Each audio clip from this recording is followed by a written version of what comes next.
Hello guys, welcome back to my channel. ಎಲ್ಲರೂ ಹೇಗಿದ್ದೀರಾ? ಎಲ್ಲರೂ ಚೆನ್ನಾಗಿದ್ದೀರಾ ಅಂತ ಭಾವಿಸ್ತಾ ಇದ್ದೀನಿ. ನಾನು ಕೂಡ ತುಂಬಾ ಚೆನ್ನಾಗಿದ್ದೀನಿ. ಇವತ್ತು ಇದ್ಕದ ಬೇಳೆ ಸಾರು ಮಾಡ್ತಾಯಿದ್ರು. ಸೊ ಈ ವಿಡಿಯೋನ ನಿಮ್ಮ ಮುಂದೆ ಶೇರ್ ಮಾಡೋಣ ಅಂತ ಹೇಳಿ ವಿಡಿಯೋ ಮಾಡಿದ್ದೀನಿ. ತುಂಬಾ ಈಸಿಯಾಗಿದೆ. ಒಂದು 15 ಮಿನಿಟ್ಸಲ್ಲೆಲ್ಲ ಮಾಡ್ಕೋಬೋದು. ಈ ಥರ ಪೂರಿ ಇದ್ಕದ ಬೇಳೆ ಸಾರು ತಿಂತಾಯಿದ್ರೆ ತುಂಬಾ ಚೆನ್ನಾಗಿರುತ್ತೆ. ಸೊ ವಿಡಿಯೋನ ಯಾರು ಸ್ಕಿಪ್ ಮಾಡೋದಕ್ಕೆ ಹೋಗ್ಬಿಡಿ, ವಿಡಿಯೋನ ಕೊನೆವರೆಗೂ ನೋಡಿ. ಹಾಗೆ ಯಾರೆಲ್ಲ ನನ್ನ ಚಾನಲ್ನ ಫಸ್ಟ್ ಟೈಮ್ ನೋಡ್ತಿದ್ದೀರಾ ಸಬ್ಸ್ಕ್ರೈಬ್ ಮಾಡ್ಕೊಳೋದನ್ನು ಮರಿಬೇಡಿ. 4 ಮೀಡಿಯಮ್ ಸೈಜ್ ಈರುಳ್ಳಿನ ಸಣ್ಣಗೆ ಉದ್ದಕ್ಕೆ ಹೆಚ್ಕೊಂಡು ಫಸ್ಟ್ ಅದನ್ನು ಫ್ರೈ ಮಾಡಿಕೊಂಡು ಆಮೇಲೆ ಗ್ರೈಂಡ್ ಮಾಡಿಕೊಂಡ್ರೆ ತುಂಬಾ ಟೇಸ್ಟ್ ತುಂಬಾ ಚೆನ್ನಾಗಿರುತ್ತೆ. ಹಾಗೆ ಬೇಗ ಹಸಿ ವಾಸನೆ ಹೋಗುತ್ತೆ. ಹಾಗಾಗಿ ಫಸ್ಟು ಇದನ್ನು ಹುರ್ಕೊಳ್ಳೋಣ. 1 ಇಡಿ ಆಗುವಷ್ಟು ಒಣಮೆಣ್ಸಿನ್ಕಾಯಿ, ಸ್ವಲ್ಪ ಇದ್ಕಿರೋ ಕಾಳು ಇದಕ್ಕೆ ಹಾಕ್ಕೊಂಡು ಈಗ ಚೆನ್ನಾಗಿ ಫ್ರೈ ಮಾಡ್ಕೊಳ್ಳೋಣ ಕಲರ್ ಚೇಂಜ್ ಆಗೋವರೆಗೂ. ಈಗ ಇದನ್ನು ಮಿಕ್ಸಿ ಜಾರ್ಗೆ ಹಾಕ್ಕೊಳ್ಳೋಣ. ರುಬ್ಬೋದಕ್ಕೆ ಮತ್ತೆ ಏನೇನು ಬೇಕು ಅಂದರೆ ಒಂದು ಚಿಕ್ಕ ಉಂಡೆಯಷ್ಟು ಬೆಳ್ಳುಳ್ಳಿ, ಸ್ವಲ್ಪ ಶುಂಠಿ, ಸ್ವಲ್ಪ ಚಕ್ಕೆ, ಹಾಗೆ 3 ಲವಂಗನ ತೊಗೊಂಡಿರೋದು. ಇದ್ರ ಜೊತೆಗೆ ಒಂದು ಚಿಕ್ಕ ಕಾಯಲ್ಲಿ ಅರ್ಧ ಹೋಳಷ್ಟು ತೆಂಗಿನಕಾಯಿ, 1 ಟೀ ಸ್ಪೂನ್ ಆಗುವಷ್ಟು ಧನಿಯಾ ಪುಡಿ, ಒಂದು ದಪ್ಪ ಸೈಜ್ ಟೊಮ್ಯಾಟೊ, ಹಾಗೆ 1 ಇಡಿಯಷ್ಟು ಕೊತ್ತಂಬರಿ ಸೊಪ್ಪನ್ನು ತೊಗೊಂಡಿರೋದು. ಈಗ ಇದನ್ನು ಮಿಕ್ಸಿ ಜಾರ್ಗೆ ಹಾಕ್ಕೊಳ್ಳೋಣ.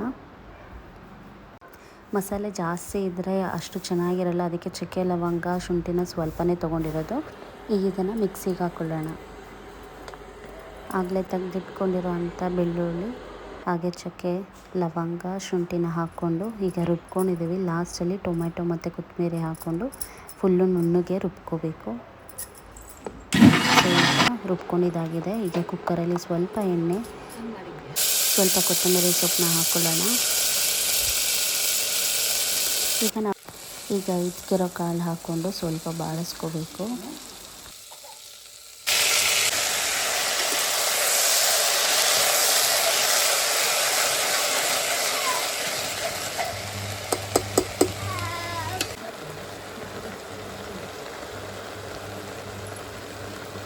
ಈಗ ರುಬ್ಬಿಟ್ಕೊಂಡಿರೋಂಥ ಮಸಾಲೆ ಹಾಕ್ಕೋಬೇಕು.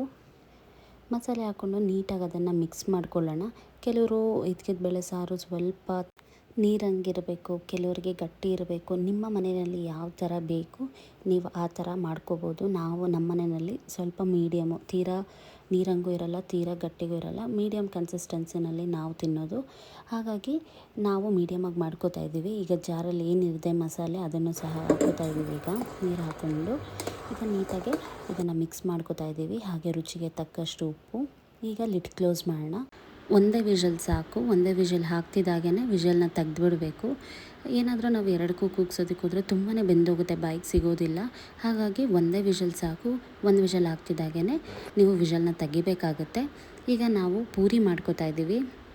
ಇದ್ಕಿದ ಬೇಳೆ ಸಾರಿಗೆ ಪೂರಿ ತುಂಬಾ ಒಳ್ಳೆ ಕಾಂಬಿನೇಷನ್. ಹಾಗೆ ನೀವು ದೋಸೆಗೂ ಕೂಡ ತಿನ್ಬೋದು, ಚಪಾತಿಗೂ ತಿನ್ಬೋದು. ಹೋಪ್ ಎಲ್ರಿಗೂ ಈ ವಿಡಿಯೋ ಇಷ್ಟ ಆಗಿದೆ ಅನ್ಕೋತೀನಿ. ಇಷ್ಟ ಆಗಿದ್ದಲ್ಲಿ ಲೈಕ್ ಮಾಡಿ, ಶೇರ್ ಮಾಡಿ, ಹಾಗೆ ಕಮೆಂಟ್ ಮಾಡಿ. ಇನ್ನೂ ನನ್ನ ಚಾನಲ್ನ ಯಾರೆಲ್ಲ ಸಬ್ಸ್ಕ್ರೈಬ್ ಆಗಿಲ್ಲ ಪ್ಲೀಸ್ ಸಬ್ಸ್ಕ್ರೈಬ್ ಮಾಡ್ಕೊಳ್ಳಿ. ನೆಕ್ಸ್ಟ್ ವಿಡಿಯೋನಲ್ಲಿ ಸಿಗ್ತೀನಿ. ಅಲ್ಲಿವರೆಗೂ ಟೇಕ್ ಕೇರ್. ಬಾಯ್.